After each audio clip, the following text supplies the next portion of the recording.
I'm doing my updates and my reports, and did you see that? I just like ran through like what was that, three stories in a row about churches opposing this legalization effort.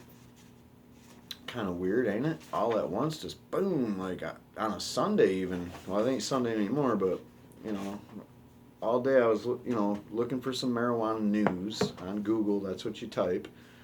And what did I find? Just the same old garbage. People getting busted, and then all the same stories I've already reported on, just regurgitated and not really updated. And then I find this, you know, churches over here throwing money at the reefer madness over there, or just blatantly putting out statements. And they got congregations that are like 150,000 here, 600,000 there. Just they're telling everybody don't vote yes on marijuana legalization, because we still want to arrest people for using a plant for medicine or for recreation. Either way, if they're doing it, they need to go to jail. That's just all there is. That's what Jesus would want, right? Jesus would want that. Turns out, Jesus doesn't always want you to go to jail for marijuana. And maybe not. We got religious groups that actually want 205 in Arizona to pass.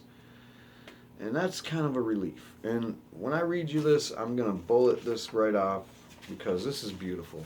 Everything about this is good. And boom, voila. As I open this up, I'm going to fire up some Cinderella 99. I don't do weed reviews on this channel or any of that shit. I do condone the use of medical marijuana, which I am using in the state of Michigan, and it is completely legal, so that's out of the way in case anybody wanted to ban my video. Now, you could still probably ban my video because I'm about to do this, and I don't even care, because it's worth it. Because I've been reporting on all these church groups opposing marijuana all day and looking at the copy and trying to make sense out of it. Now it's time to look at somebody who actually wants to make the right decision, the compassionate decision, the sensible decision, the just decision.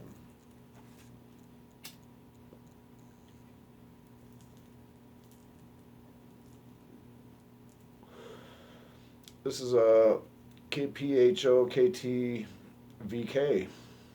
out of Phoenix. Some religious organizations in Arizona are getting political. In an open letter to voters, they are throwing their support behind Proposition 205, which would legalize recreational marijuana in Arizona. Quote, while Judaism does not promote the use of marijuana, I would argue that in Genesis, it does say that we can use all seed-bearing plants for whatever purpose we wanted to. Anyway, I'm not going to argue with the church. It also does not prohibit the use of responsible adults in the form of moderation. That's pretty important. I think that's all religions believe in moderation. Like, it's basically the tenement of why marijuana should be legal is the only way you can say no, don't make it legal is you point out all the really bad things that could happen if you abuse it, and if you are just way too gluttonous with it, just overuse it or whatever. And yeah, that's a problem when you do that with anything, So anyway, and he's the president of Valley Bay Midrash, an outreach organization that works in partnership with Temple Chai in North Phoenix. Yanklowitz is one of the just under a dozen religious groups in Arizona that say the legalization of recreational marijuana would lead to a better Arizona.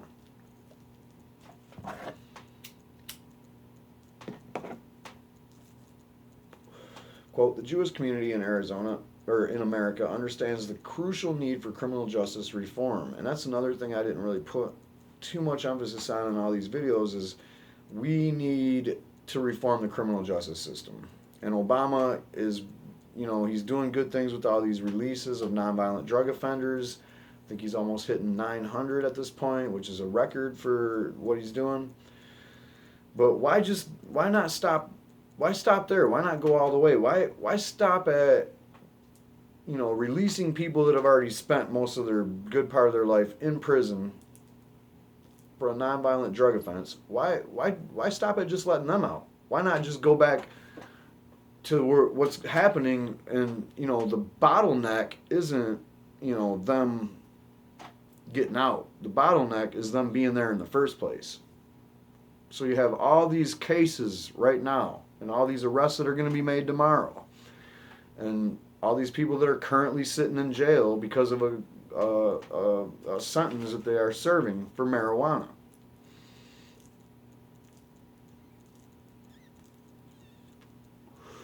Why not end it right now and just say no more arrests for marijuana? That would be the biggest criminal justice reform that you could possibly do, because there's 40 seconds will go by and then another person will get an arrest for marijuana. Every 40 seconds around that area, somewhere in that vicinity. It's got to stop, man. Criminal justice reform has to start by ending the drug war. And that has to start by the marijuana thing just being done. Like, no more arresting people for marijuana, period. Are you fucking serious? Just stop fucking doing it, man. It's 2016, man. You think we're stupid? Alright, religious groups from Jewish, Christian, and Unitarian Universalist faiths came together to write a letter that claims current marijuana laws hurt Arizona families by putting people in jail for minor drug offenses, which can ruin people's lives. It's the most dangerous thing about marijuana, is that you will go to prison if you get caught with the right amount of it.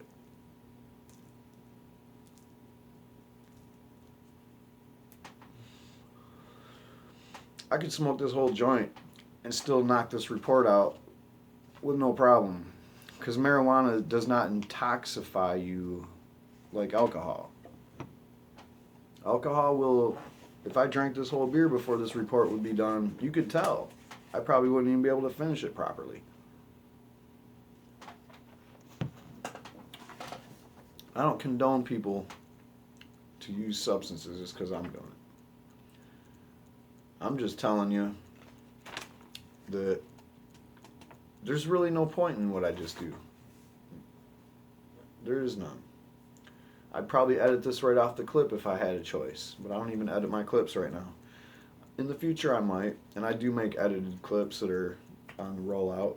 You've probably seen one if you watch the channel a lot, but whatever.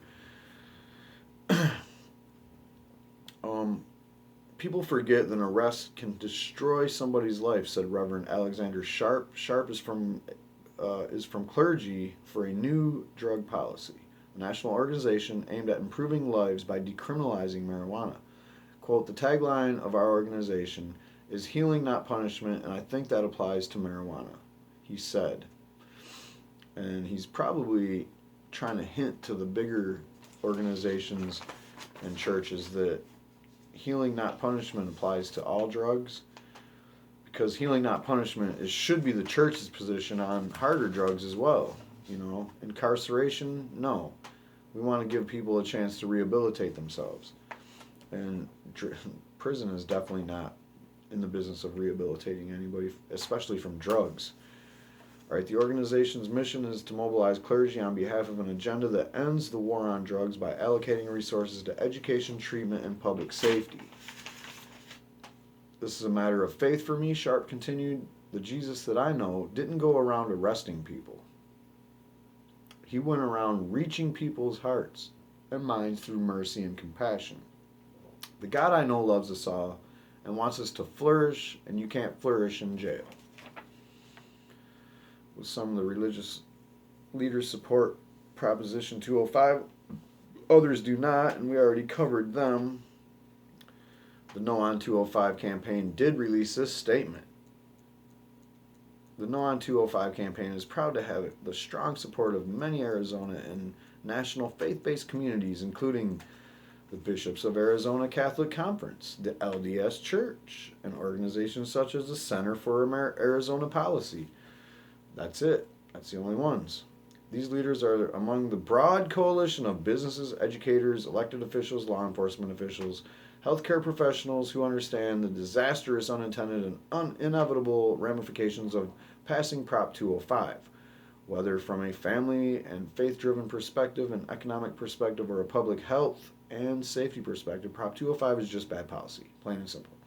All Arizonans have a role to play in working to make our communities safe. Prop 205 is a giant leap in the wrong direction.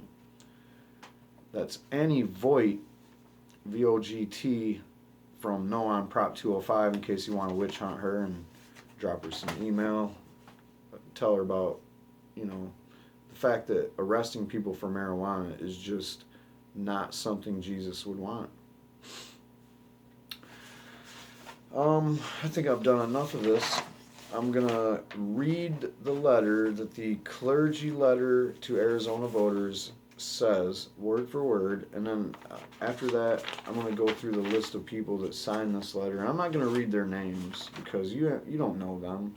And if you do know them, then you'll know when I say that they're a place of worship or whatever their organization is. When I say the organization, you should know the names, so I'm not going to go through all these names because I'll probably murder half of them anyway. But anyhow, here's the letter, and then I'm out. So, clergy letter to Arizona voters. We are clergy in Arizona united in our support for Proposition 205. This measure will regulate, tax, and control marijuana like alcohol. It will limit legal use to adults 21 years of age and older and generate tens of millions of dollars for public schools and education programs annually. As clergy, we have the responsibility and credibility to talk about what policies serve our community best. One does not have to use marijuana or even approve of marijuana to see that our current laws are not working, nor are they, in our view, just.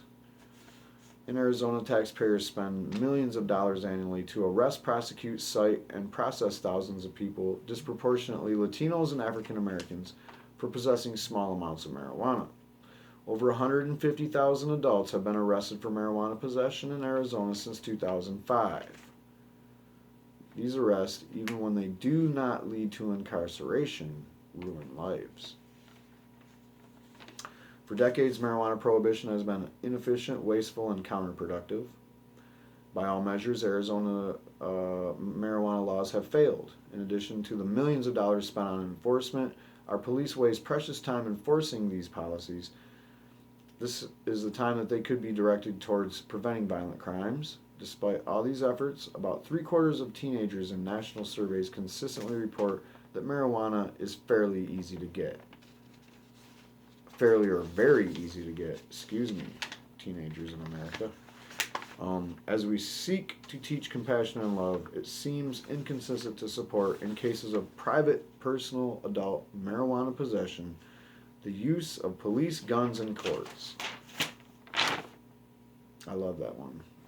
Police guns in courts. Do we need that for marijuana? Even in like Michigan, where we got marijuana laws for medical marijuana, it's like if they want to raid you, they're going to raid you just like it was before all these marijuana laws. And then if they do raid you and you get to court and they say you can't use medical marijuana as a defense, it's like it never even happened. It's like we're just sitting ducks. Look into it. It's bad. It's dangerous. But anyway, the rest of the letter. The faith community, parents, peers, counselors, and educators are the appropriate means to address this kind of personal behavior. And they're talking about abusive behavior, be it marijuana or real things that you abuse because they become very abusive and addictive. Marijuana just is not that. We should work to make our communities safer. Illegal marijuana sales are the foundation for criminal markets that operate in every community in our state. When people, both old and young, seek to purchase marijuana in the underground market, they often are exposed to and are encouraged to purchase far more dangerous substances. I think that's one of the points I've been trying to hammer home to these other groups. We need to break the link between marijuana and more dangerous drugs.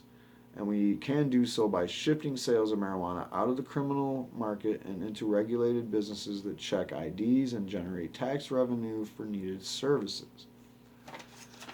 How we punish people and what we punish them for are central moral questions. If a punishment policy fails to meet its objectives and causes harm to humans, we have a moral obligation to support change.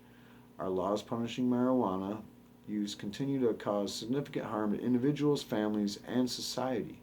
In response to that harm, we support replacing marijuana prohibition with a system of strict regulation and sensible safeguards. We urge all voters in Arizona to support Proposition 205. I like how they said, we urge all voters in Arizona to support Prop 205. They weren't just urging their congregation or believers in this certain fairy tale entity from a magic book that was printed thousands of years ago. They're talking about literally all voters in Arizona, please support 205. And I would second that notion. So, just really quick, I'm going to go through the organizations from which the pastors and the people supporting this signed on. We have the Canaan Missionary Baptist Church in Mesa, Arizona, the Unitarian Universalist Church of Sunrise, Arizona, St. Mark's Presbyterian Church in Tucson, Arizona, Church of the Remnant, Phoenix, Arizona, Valley Bay Midrash, I think that's like a school or some kind of thing, a theology school or something, and that's in Phoenix. And then we have the St. Francis in the Foothills United Methodist Church in Tucson, and the clergy for the new drug policy, which is something I might do another story on later on. It sounds pretty interesting. That's it. Yeah, literally, I'm done. It looks like not all Jesuses are telling you to vote no on 205. But at the same time, all over the country, all over the world, religion has opposed marijuana from the time that religion was invented. I'm pretty sure, the first religion or whatever it was. I don't know. Sooner or later, I guess that's the ultimate question we have to ask ourselves. What came first? Religion or the joint? We know that once the joint came around, religion was in trouble, because when you smoke the joint, you start to think about these things that are in this book, and you start to think, I don't know about this. And I'm not going to go over the bullet points of the Bible or the Quran or any other religious book and be like, are you serious, man? Come on. How do you think that something like what's going on in this book happened then and don't happen now? Or how did it happen then and it doesn't have a bunch of historical references about it? Like, just some simple shit like, dude healed somebody that was blind. Man, that shit would still be talked about today.